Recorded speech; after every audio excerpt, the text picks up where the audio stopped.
ಇನ್ನು ಮುಡಾ ಹಗರಣದ ತನಿಖೆ ಚುರುಕುಗೊಂಡಿದೆ. ಆದರೆ ಲೋಕಾಯುಕ್ತ ತನಿಖೆ ಮೇಲೆ ಅನುಮಾನ ಮೂಡುವಂತಹ ಕೆಲ ಬೆಳವಣಿಗೆಗಳು ನಡೆದಿವೆ. ಮುಡಾ ಮೇಲೆ ದಾಳಿ ನಡೆಸೋದಕ್ಕೆ ವಾರೆಂಟ್ ಜಾರಿಯಾದ ಬಳಿಕ ಈ ಕುರಿತು ಸಚಿವರುಗಳಿಗೆ ಮಾಹಿತಿ ಹೋಗಿದೆ. ಅಷ್ಟೇ ಅಲ್ಲ, ಲೋಕಾಯುಕ್ತ ಎಸ್ಪಿಯಿಂದಲೇ ಮಾಹಿತಿ ಸೋರಿಕೆಯಾಗಿದೆ. ಹೀಗಂತ ದೂರುದಾರ ಸ್ನೇಹಮಯಿ ಕೃಷ್ಣ ಆರೋಪಿಸಿದ್ದಾರೆ.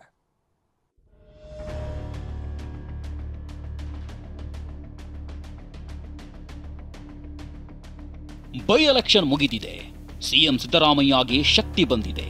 ಇದೇ ಹೊತ್ತಲ್ಲಿ ಮುಡಾ ಹಗರಣವನ್ನ ಸಿಬಿಐಗೆ ವಹಿಸುವಂತೆ ಸಲ್ಲಿಸಿರುವ ಅರ್ಜಿ ವಿಚಾರಣೆ ನಾಳೆ ಹೈಕೋರ್ಟ್ನಲ್ಲಿ ನಡೆಯಲಿದೆ. ಪ್ರಕರಣವನ್ನ ಸಿಬಿಐಗೆ ವಹಿಸಲಾಗುತ್ತಾ ಅನ್ನೋ ಕುತೂಹಲದ ನಡುವೆ ದಾಖಲೆ ಲೋಕಾಯುಕ್ತ ತನಿಖೆ ಮೇಲೆ ಅದೊಂದು ಅನುಮಾನ ಶುರುವಾಗಿದೆ.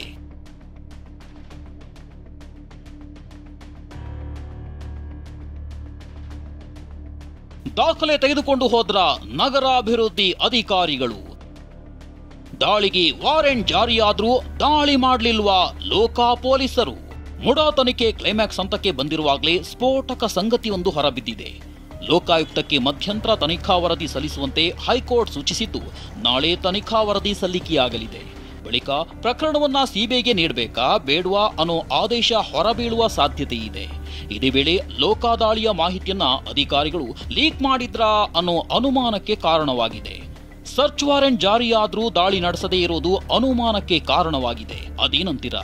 ಆ ಡೀಟೇಲ್ ಮಾಹಿತಿಯನ್ನ ತೋರಿಸ್ತೀವಿ ನೋಡಿ. ಅಂದಹಾಗೆ ಮುಡಾ ಮೇಲೆ ದಾಳಿ ನಡೆಸಲು ಬೆಂಗಳೂರು ಲೋಕಾಯುಕ್ತ ವಾರೆಂಟ್ ರೆಡಿಯಾಗಿತ್ತು. ಜೂನ್ 28ರಂದು ದಾಳಿ ನಡೆಸಲು ಮೈಸೂರು ಲೋಕಾಯುಕ್ತ ಡಿವೈಎಸ್ಪಿ ಮಾಲ್ತೇಶ್ ಹೆಸರಿಗೆ ಸರ್ಚ್ ವಾರೆಂಟ್ ನೀಡಲಾಗಿತ್ತು. ಆದರೆ ಜೂನ್ 29ರಂದು ಮುಡಾ ಕಚೇರಿಗೆ ಅಧಿಕಾರಿಗಳ ಎಂಟ್ರಿ ಆಗಿದೆ. ನಗರಾಭಿವೃದ್ಧಿ ಇಲಾಖೆಯ ಎಎಸ್ಐ ಅಧಿಕಾರಿಗಳು ಬಂದು 140 ದಾಖಲೆಗಳನ್ನು ತೆಗೆದುಕೊಂಡು ಹೋಗಿದ್ದಾರಂತೆ. ಈ ಬಗ್ಗೆ ಟಿಪ್ಪಣಿಯಲ್ಲಿ ಬೆಂಗಳೂರು ಲೋಕಾಯುಕ್ತದಲ್ಲಿ ಉಲ್ಲೇಖವಾಗಿದೆ.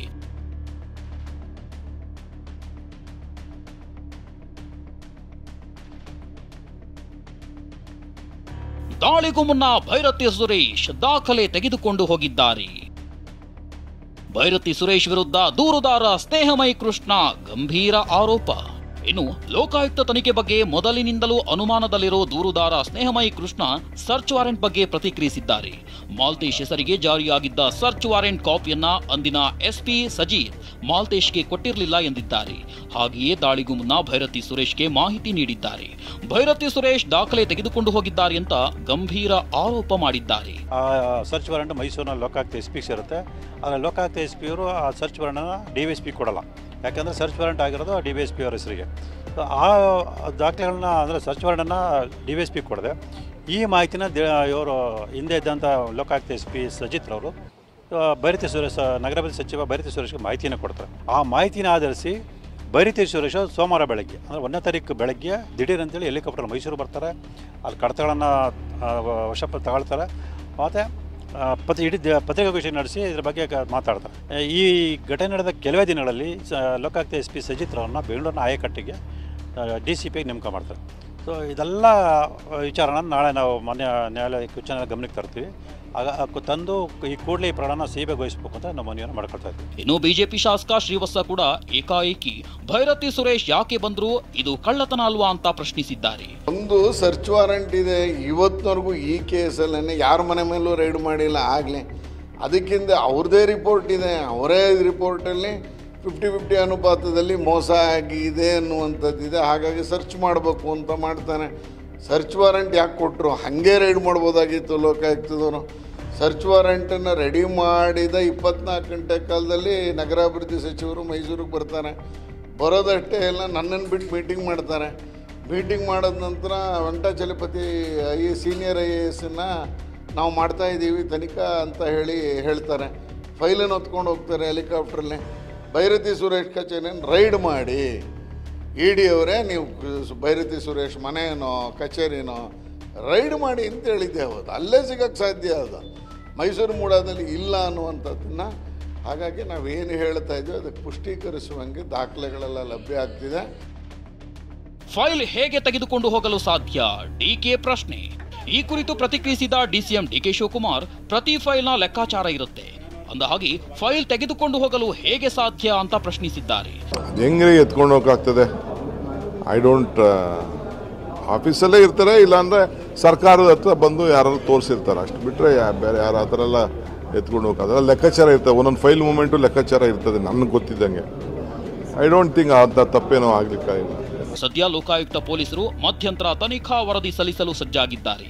ಇದೇ ವೇಳೆಯಲ್ಲಿ ಲೋಕಾಯುಕ್ತ ತನಿಖೆ ಬಗ್ಗೆಯೇ ಅನುಮಾನ ಮೂಡುವಂತಹ ಬೆಳವಣಿಗೆಗಳು ನಡೆದಿದ್ದು, ನಾಳೆ ಪ್ರಕರಣವನ್ನ ಸಿಬಿಐ ತನಿಖೆಗೆ ನೀಡಲು ಇದೇ ಆಧಾರವಾಗುತ್ತಾ ಅನ್ನೋದನ್ನ ಕಾದು ನೋಡಬೇಕಿದೆ. ದಿಲೀಪ್, ಟಿವಿ9 ಮೈಸೂರು. ಇನ್ನು ಮೂಡಾ ದಾಖಲೆ ಸಾಗಾಟ ಆರೋಪವಾಗಿ ಸಚಿವ ಭೈರತಿ ಸುರೇಶ್ ಬಹಳ ಗರಂ ಆದ್ರು.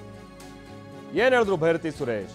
ಕಚೇರಿಗೆ ಹೋಗೋದಕ್ಕೆ ಯಾರದ್ದೋ ಅನುಮತಿ ಬೇಡ, ಮೂಡಾದಲ್ಲಿ ಏನೋ ಆಯ್ತು ಅಂತ ಸೀನ್ ಆಯ್ತು, ಅದಕ್ಕಾಗಿ ನಾನು ಮೂಡಾ ಕಚೇರಿಗೆ ಹೋದೆ. ನನ್ನ ಕಚೇರಿಗೆ ಹೋಗೋದಕ್ಕೆ ನನಗೆ ಯೋಗ್ಯತೆ ಇಲ್ವಾ? ಯಾರನ್ನೋ ಕೇಳ್ಕೊಂಡು ನಾನು ಕಚೇರಿಗೆ ಹೋಗ್ಬೇಕಾ? ಆರೋಪ ಮಾಡಿದ್ರೆ ನಮಗೂ ಉತ್ತರ ಕೊಡೋಕೆ ಬರುತ್ತೆ. ಅದ್ಯಾರೇ ಆಗಿರಲಿ, ನನಗೂ ಸ್ವಾಭಿಮಾನ ಇದೆ, ಐ ಡೋಂಟ್ ಕೇರ್ ಅಂತ ಸಚಿವ ಭೈರತಿ ಸುರೇಶ್ ಗರಂ ಆದ್ರು. ನಾನು ಈಗ ಮೂಡಾನ ಎಡ್ ಮಾಡೋದು ಯಾರು?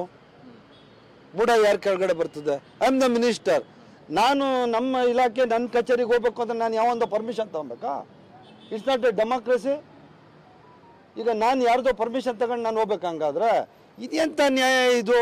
ಲೋಕಾಯುಕ್ತ ತನಿಖೆ ಅವ್ರಿಗೂ ಅವ್ರದ್ದೇ ಅಧಿಕಾರ ಇದೆ. ನನ್ನ ಮಿನಿಸ್ಟ್ರಾಗಿ ಆ್ಯಸ್ ಅ ಮಿನಿಸ್ಟರ್ ನನ್ನ ಇಲಾಖೆಯಲ್ಲಿ ಏನೋ ಅಕ್ರಮ ನಡೆದೈತೆ ಅಂತ ಕಂಪ್ಲೇಂಟ್ ಮಾಡಿದ್ರೆ ನಾನು ಎದ್ದ ಬಿದ್ದು ಅಂತ ನಾನು ಹೋಗಿ ಅಲ್ಲಿ ಎಲ್ಲ ನಡೀತಾ ಇರೋವಂಥದ್ದು ಇನ್ಮೇಲೆ ಯಾವುದು ಸ್ಟಾಪ್ ಮಾಡಬೇಕು ಅಂತ ಹೇಳಿ 2-3 ಸಸ್ಪೆಂಡ್ ಮಾಡಿ ಎಲ್ಲ ಬಂದಿದ್ದು. ಹಂಗಾರೆ ನಾನು ನನ್ನ ಆಫೀಸ್ಗೆ ಹೋಗೋಕೆ ನನಗೆ ಯೋಗ್ಯತೆ ಇಲ್ವಾ? ನನಗೆ ಹಂಗಾದ್ರೆ ಇದಟ್ I am entitled to go to my office?